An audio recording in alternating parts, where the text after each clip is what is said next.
Hello everyone, it's Lisa Turner here from Psychademy, specializing in supporting spiritual leaders, spiritual people to become abundant and spiritual and leaders. So I've got a question for you. Would you love to experience greater abundance, but somehow there's this inner conflict? Does that resonate with you? And if you'd like to know more, pop a comment. I'm going to share some more now, but if you also want to know even more, pop a comment in the box below and then we'll do some magic and we'll show you where to go next. So does this sound familiar? Can you resonate with this? Does this relate to you? You are deeply connected and deeply passionate about being spiritual, about your spiritual awakening.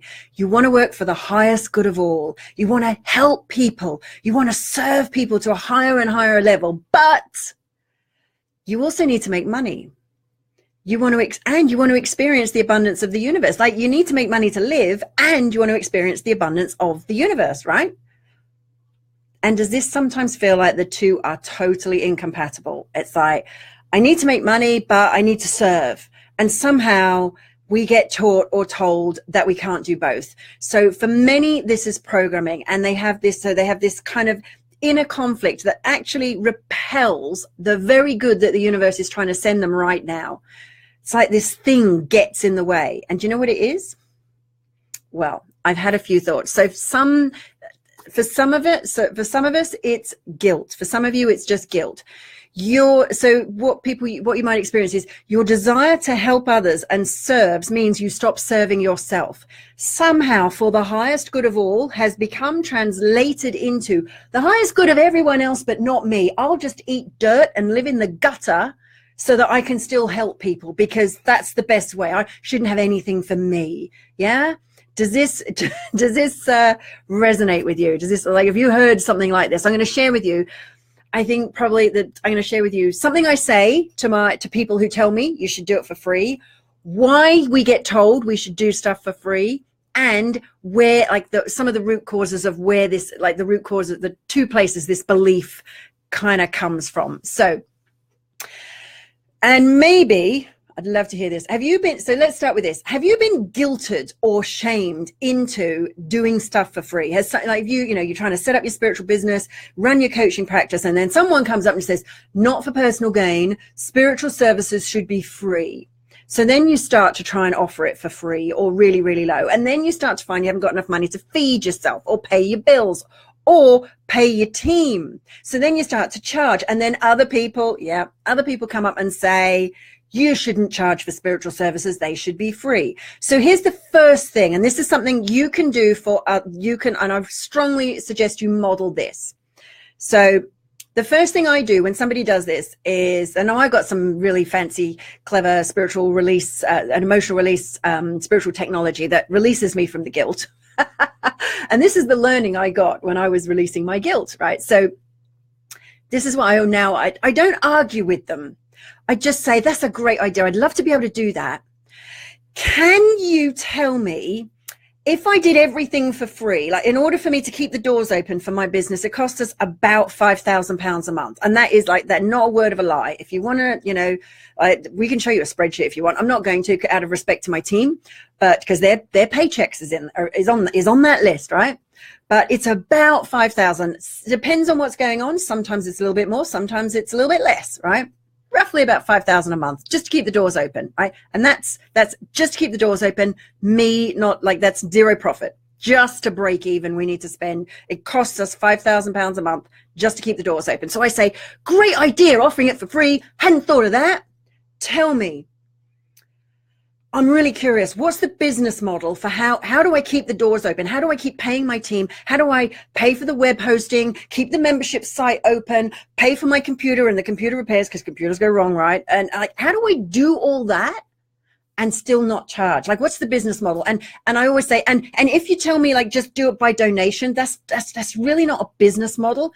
Could you, like, give me a spreadsheet, like, so break it down for me, show me how it works.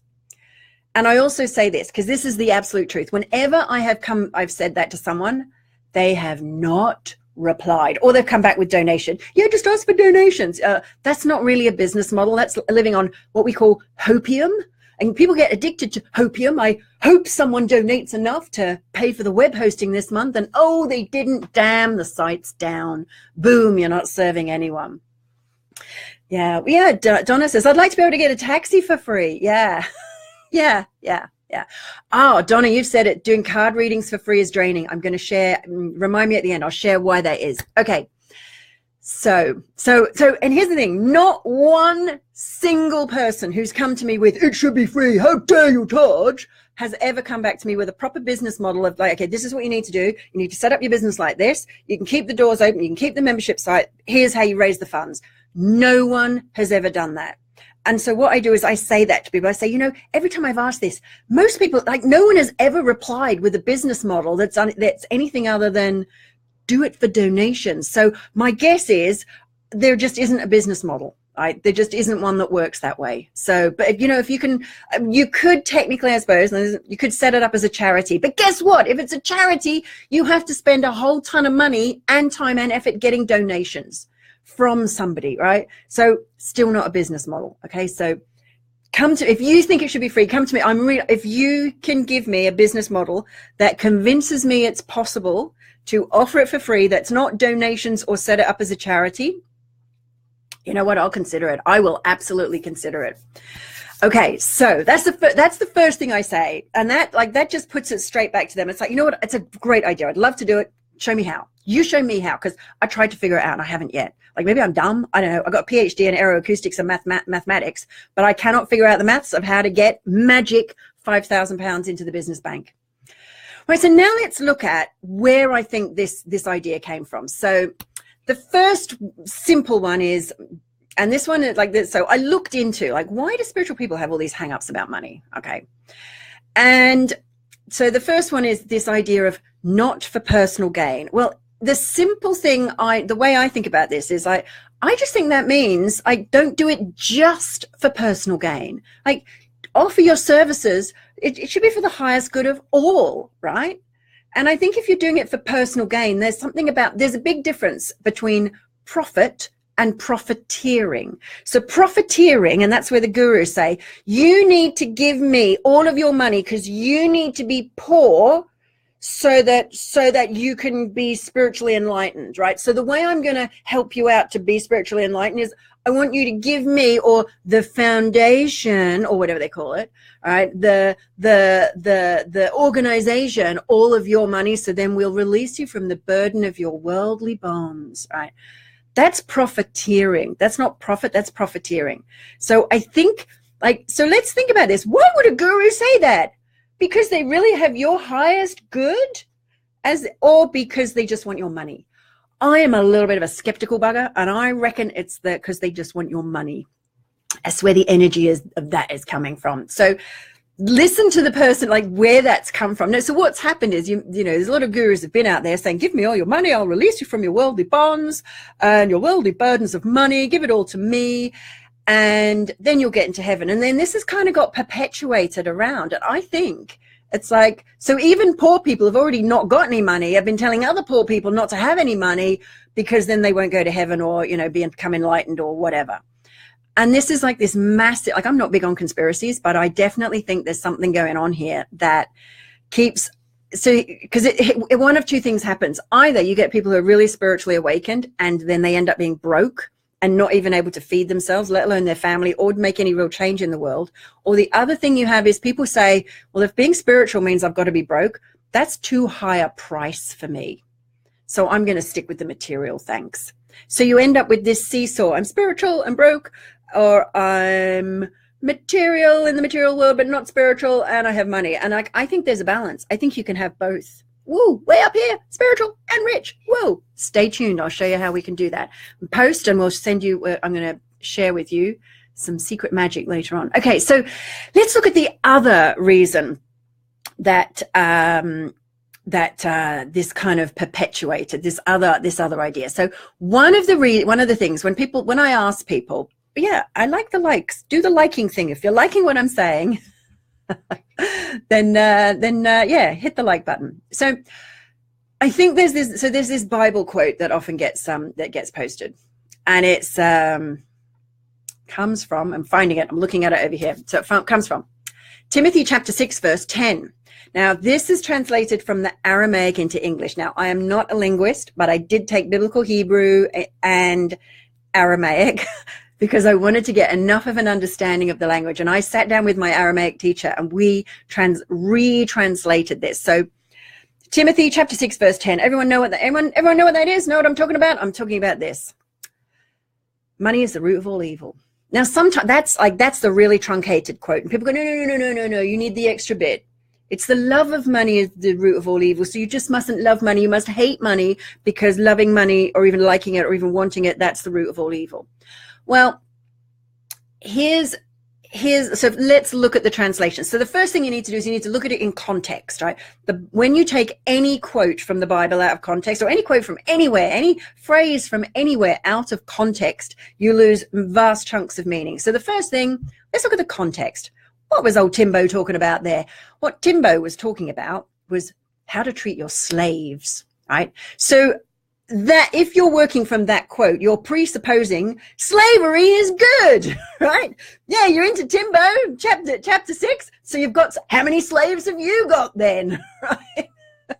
Oh, right. Yeah. How many slaves have you got? I'm curious, and like, how do you get around the whole slaves being illegal now thing? Right? Like, I mean, I guess if you're quoting Tim, you must think slavery is good, right? Oh, you don't? Okay. So he's talking about slaves, right? So let's unpack some of the words. So let's look at the first word. So the quote is, the love of money is the root of all evil.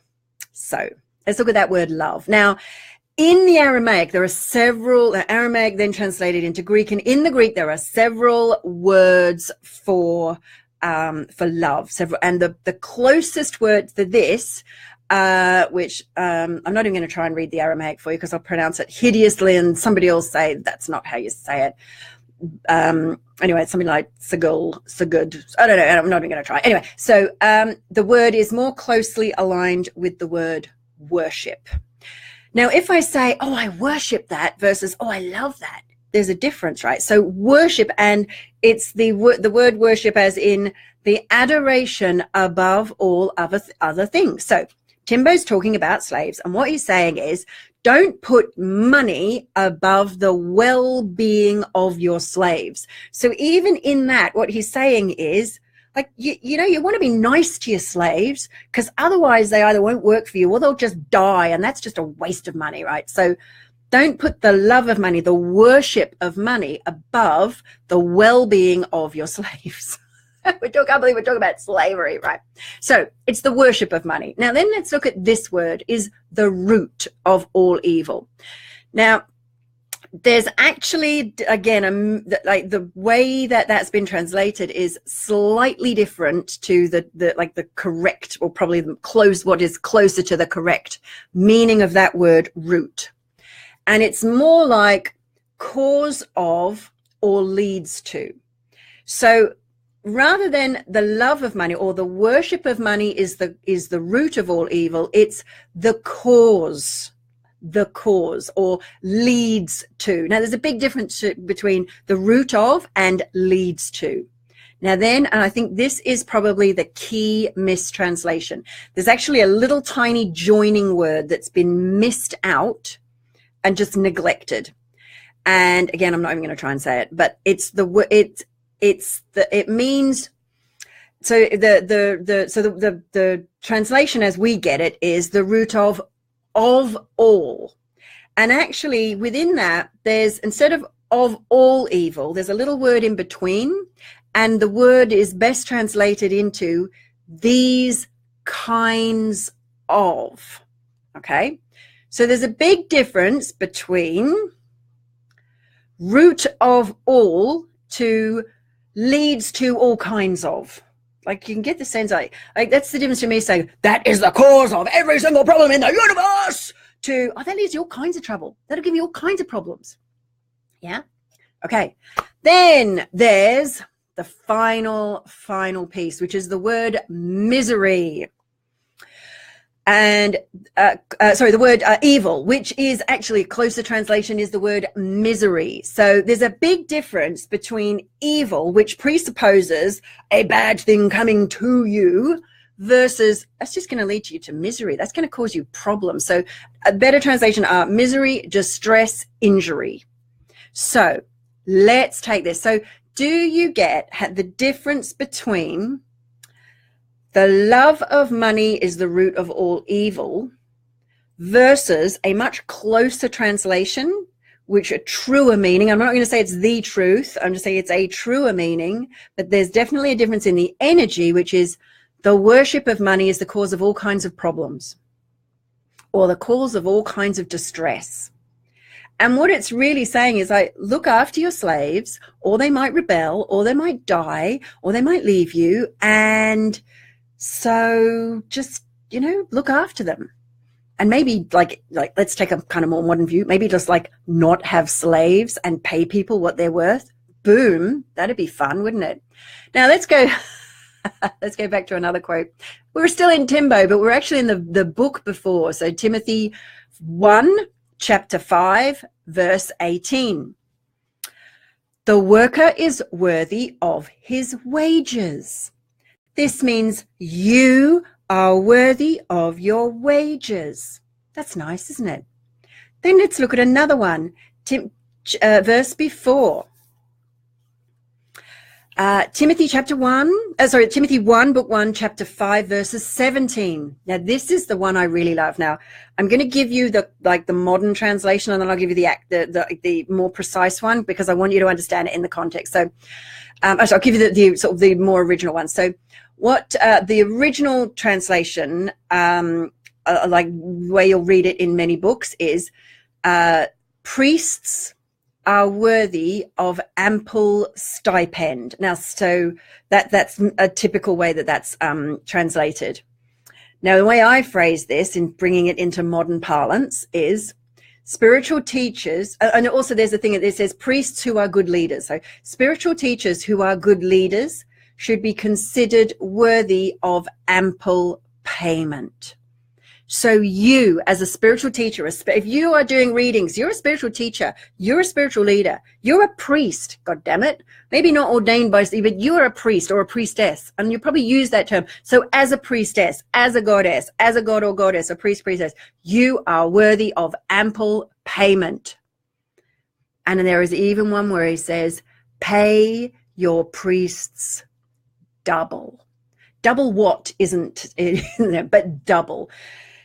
Now let's just, so what this means is, so if you as, oh, people are liking this. Thank you. Yeah. So, does this make sense, right? That we've had a massive misquote from the Bible, and that has been used to back up a massively disempowering belief system.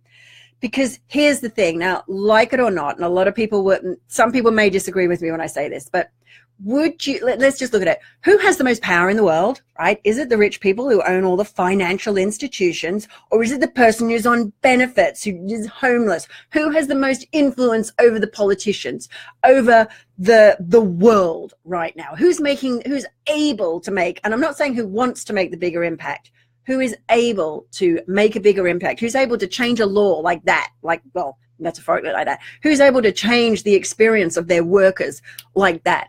The boss who owns the company, who runs the company, or the person who works in the company? Okay, now, so the way to have influence is to have money, to have abundance, and to have power. So if you want to be an abundant spiritual leader, and tomorrow's Facebook Live, I'm going to share with you what do those 3 words really mean? What does it mean to be an abundant spiritual leader? If you're interested in that, watch tomorrow's, and if you're also interested in that, post, and we will get you a little magic link to a special secret next step where we will show you how you can become an abundant spiritual leader. So if you have any questions, and I'm not here now, if you're watching the replay, keep posting them. I will answer them now or later, or that'll just trigger you to the next step. And let me just go and have a look at the questions now. Okay, right. So, Donna, I was going to say, yeah. So why doing free readings, why doing free spiritual work is draining? Okay, so So, okay, this is into karmic balance, right? The idea is when you're working for the highest good of all, what serves you will also serve me, and we'll stay in karmic balance. There will be a karmic balance. If I keep serving you and giving to you and giving to you and giving to you and giving and giving and giving to everyone and giving to everyone and giving to everyone, where do I get fed? And you know, put this to yourself. If you just kept giving and giving and giving and giving and giving, that would eventually drain you, right? So, and here's the other thing. If there's this thing, it's better to give than receive. Right? Well, if everyone's all giving, no, don't give to me because I'm giving to you, right? If you visited someone and you brought them a gift and they go, no, I don't need anything. You don't need to give me a gift. You might feel hurt. I don't want that gift. How dare you give me a gift? I'm spiritual, don't you know? I don't need material stuff, right? Right? So it's not better to give or receive. You can't give unless somebody receives. So maybe, just maybe, it's your turn to receive. Maybe it's everyone's turn. Maybe it's spiritual people's turn to start receiving what is your divine birthright so that you can make a bigger impact on the world, so that you can lead people, lead other people, lead yourself. You know, a lot of people say to me, and I'm putting together writing a book at the moment, which is all about spiritual leader power centers. And one of the power centers is the earth leader. And the earth leader often has the appearance of being really broke, like Mother Teresa. People often say, but Mother Teresa, she lived a very modest, humble life. And it's like, yes, she did. But like any true spiritual master, if she needed money to feed some of her people in her community, she got it like that. She phoned up a rich person and she said, there's kids here starving. Can we have some of your money? She just asked for it. So, and I want you to think about it like that. Now, and Mother Teresa still had a house. She still was taken care of, right? She may not have personally chosen an abundant life, what might have looked like an abundant lifestyle. But even she would have said, and I'm pretty sure she said things like, like that she knew that she had to be not starving in order to do her work. So she was taken care of by her community, and that's your divine right. Now, she lived in a different, it's a different organization, a different way of being. In this way, when you are a spiritual practitioner, a spiritual worker, you have a divine right. The way you get fed, the way you get supported by your community is your community pay you what you're worth. As a priestess, you're worth double. Double what? I don't know. Double something else. But you are worth double. So if you find you're getting drained, that's because you are giving and not receiving. Also, there's a karmic entanglement that can happen. If you are giving to someone and they haven't given back to you, or it's not, like there isn't a process for that to happen, what can happen is there's a karmic imbalance, and that actually can hook into your energy system and people experience it as if they're being drained.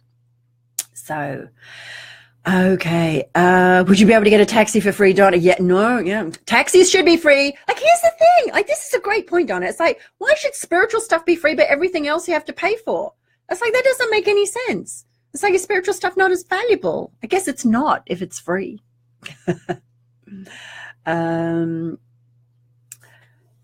Okay, Donna says, can get out of hand when I charge people. Yeah, when you charge people, take it seriously. That's true. And they value it. And they're more likely to listen to what you say and actually take personal responsibility.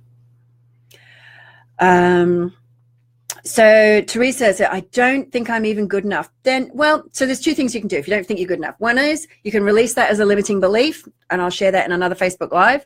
Or you can get training so that you've got the skills, right? That's simple, right? That thing with confidence is like, confidence is, it's like an internal and an external. You need to have the skills so you know what you're doing. And you also, and it's not a gift, and see last week's Facebook Live about that. So you either need to get some skills, and you probably need to do both. Get some skills and release that limiting belief, because there's nothing about you. It's never about you. It's whether or not there's enough value for the client. Like, I don't go to the client and say, you need to pay me because I'm worth it and I'm good enough. No, what I do is I say, well, this is the fee, and if it's worth it to you, you'll pay it. And if it's not worth it to them, they won't.